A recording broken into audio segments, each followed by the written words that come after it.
So Paul writes from prison. So many of his letters were written from prison. And he says in 2 Corinthians 4, verse 8, "We are afflicted in every way, but not crushed, perplexed, but not driven to despair, persecuted, but not forsaken, struck down, but not destroyed, always carrying in the body the death of Jesus, so that the life of Jesus may also be manifested in our bodies."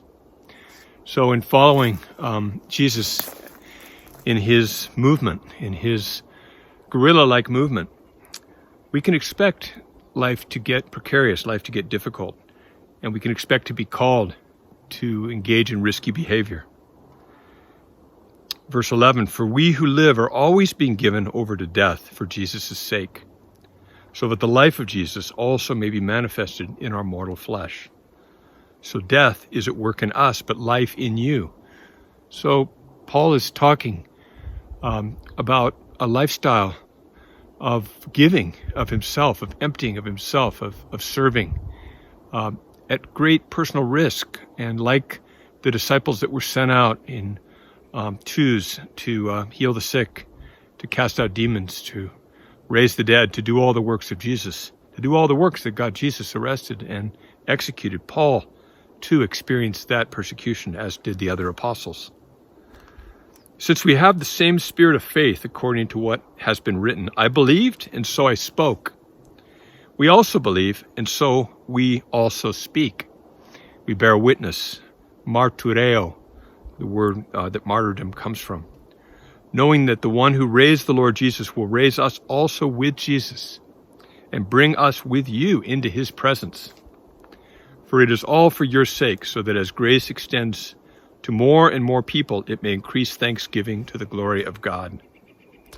So we do not lose heart, though our outer self is wasting away. Our inner self is being renewed day by day.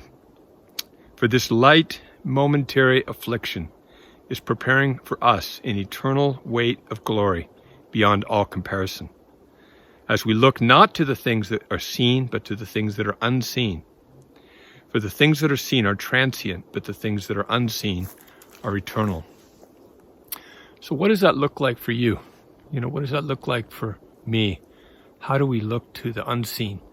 How do we look and listen and pay attention to what Jesus is saying and what he's calling us into, and how the Spirit is guiding us to, we don't want to do risky behavior for the sake of risk. We do it for the sake of being surrendered over to the will of God.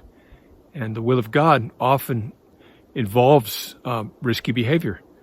Engaging in the will of God, being an agent of liberation, being an agent of healing, involves stepping out of our comfort zone. And so let's ask God to give us the strength to do that and to follow him wherever he would call us to go.